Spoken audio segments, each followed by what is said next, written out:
देख रहे हैं S11 न्यूज और मैं हूं आपके साथ आकांक्षा आनंद। बिहार प्राइवेट शिक्षिका की हत्या मामले में पिता ने कहा, साजिश के तहत उसकी पुत्री को उसके ससुराल वालों ने ही मार डाला। शिक्षिका के मायके वालों का है आरोप, प्राथमिकी दर्ज कराने के बाद भी नहीं की गई है किसी तरह की कार्रवाई। नवगछिया गोपालपुर थाना क्षेत्र के गोसाई गांव की प्राइवेट शिक्षिका दीक्षा झा के संदेहास्पद मौत मामले में उसके पिता रंगरा निवासी मदन मोहन मिश्र ने गोपालपुर थाने में हत्या की प्राथमिकी दर्ज कराई है। दर्ज प्राथमिकी में मृतिका की सास आशा देवी और पति मनीष कुमार झा को नामजद किया गया। मृतिका के पिता वयोवृद्ध मदन मोहन मिश्र कहा कि 2 नवंबर को फोन से सूचना दी गई कि गोसाई गांव में उसकी पुत्री दीक्षा ने फांसी लगा ली है। जब वे अन्य परिजनों के साथ गांव पहुंचे तो वहां पर देखा कि आंगन में दीक्षा का शव पड़ा हुआ है और उसके गले पर काला निशान है। जब दीक्षा के ससुराल वालों, उसकी सास और उसके पति मनीष से पूछताछ की गई तो उन लोगों को किसी भी प्रकार का संतोषजनक उत्तर नहीं मिला। मदन मोहन मिश्र ने कहा कि अक्सर उनकी पुत्री दीक्षा रंगरा में ही रहती थी। ससुराल वालों के प्रताड़ना से आजिज होकर वो अपने ससुराल जाना नहीं चाहती थी, लेकिन इस बार दशहरा में दीक्षा के पति मनीष उसे बहला फुसलाकर गोसाई गांव लेकर चले गए। श्री मिश्र ने आशंका व्यक्त करते हुए कहा है कि मनीष कुमार और उसकी मां आशा देवी ने एक साजिश के तहत उसकी पुत्री दीक्षा की हत्या फांसी लगाकर कर दी है। हालांकि पुलिस मामले की जांच में जुट गई है। जनता ने निर्दलीय प्रत्याशी रेणु देवी को लड्डुओं से तौल जीत के लिए किया आश्वस्त। 2015 विधानसभा चुनाव में भाजपा प्रत्याशी थी रेणु देवी। टिकट नहीं मिल जाने से बागी हुई रेणु देवी लड़ रही निर्दलीय चुनाव। टिकट नहीं दिए जाने से भाजपा के कई कार्यकर्ता नाराज। जनता का मिल रहा भरपूर समर्थन। जनता ने लड्डू से तौल बढ़ाया निर्दलीय प्रत्याशी का सम्मान। ग्रामीणों ने कहा विजयी होंगी निर्दलीय प्रत्याशी। वहीं इस मामले में रेणु देवी ने कहा कि जब आप सभी जनता का एक अटूट प्यार और आशीर्वाद मेरे साथ है तो फिर ये लड़ाई मेरी नहीं आप सबों की है और हमें एक साथ होकर ये लड़ाई जीतनी है।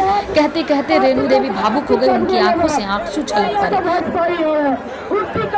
पड़े। आज कांग्रेस टिकट दी तो कांग्रेस के हाले, जदयू टिकट दी तो जदयू के हाले, भाजपा टिकट दी तो भाजपा के हाले। लेकिन और रौरा लगन जो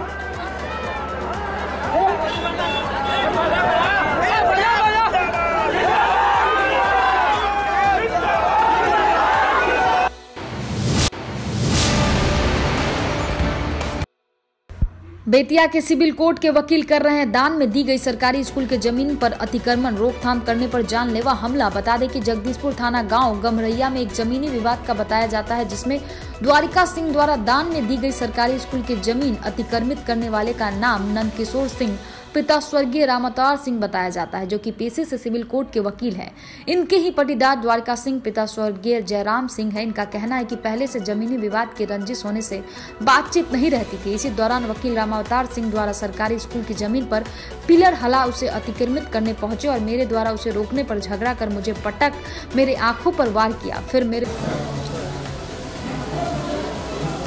मार दिया। ये साला डिस्टर्ब करता है, जान से मारते हैं। एक पुजारी मार दिया इसको। क्या नाम है जो मारा है? उसका नाम क्या है? नंदकिशोर सिंह। नंदकिशोर सिंह नाम है। अच्छा, उनका घर किधर पड़ता है आपके घर से? वो हमारा पड़दार है।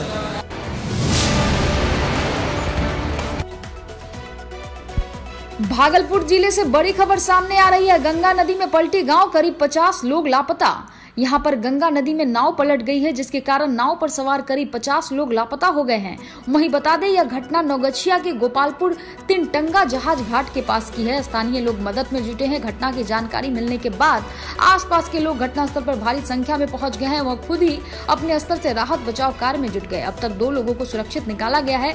घटनास्थल पर परिजन भी पहुंच चुके हैं। सभी का रो रो कर बुरा हाल है। घटना के बारे में बताया जा रहा है कि सभी लोग दियारा इलाके के रहने वाले और नाव पर सवार होकर कहीं जा रहे थे। इस दौरान ही नाव पलट गई।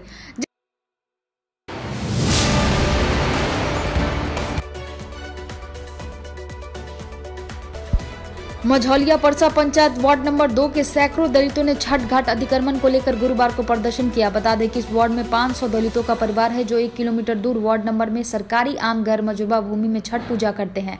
दलित महिलाओं में पूर्व समिति सदस्य शांति देवी ने बताया कि इस घाट पर छठ पूजा पिछले 100 वर्षों से होता है, परंतु इस वर्ष बोली महतो ने छठ घाट की भूमि पर अपना करकट नुमा पक्का का मकान बनाने के साथ 2 सिरसुप्ता को मिट्टी से ढक दिया गया है, जिससे इन दलितों में आक्रोश व्याप्त है।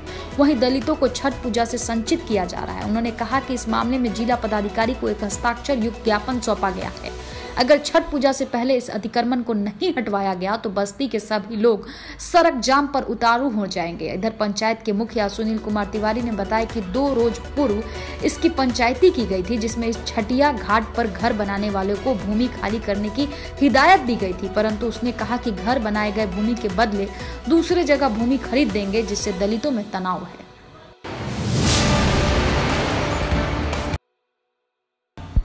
बगहा में बाइक का संतुलन बिगड़ने से एक बच्चे की मौत, परिजनों में पसरा मातम। रामनगर थाना क्षेत्र के चरघरवा गांव से अपने सिरपुरवा गांव के घर आने के क्रम में एक बाइक का संतुलन बिगड़ने से एक बच्चे की मौत हो गई है। मिली जानकारी के अनुसार बच्चे का चरघरवा गांव के समीप मुख्य सड़क पर अचानक संतुलन बिगड़ गया, जिससे वह सड़क के बगल के गड्ढे में गिर गया।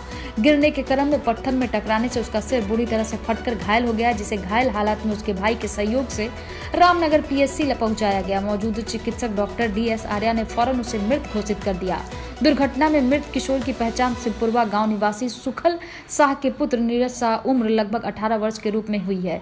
वहीं सूत्रों से पता चला है कि मृतक कश्मीर में रहकर काम करता था, जो गुरुवार को ही अपने घर वापस आया था और दुर्घटना का शिकार हो गया। उसकी असमय मौत से परिजनों और स्थानीय लोग में मातम पसर गया है। नरकटियागंज विधानसभा से निर्दलीय चुनाव लड़ रही रेणु देवी ने किया रोड शो। हजारों की संख्या में समर्थक हैं मौजूद। 1 किलोमीटर से भी लंबा दिख रहा रेणु देवी के समर्थन में जुलूस। समर्थन देख उड़े कई प्रत्याशियों के होश।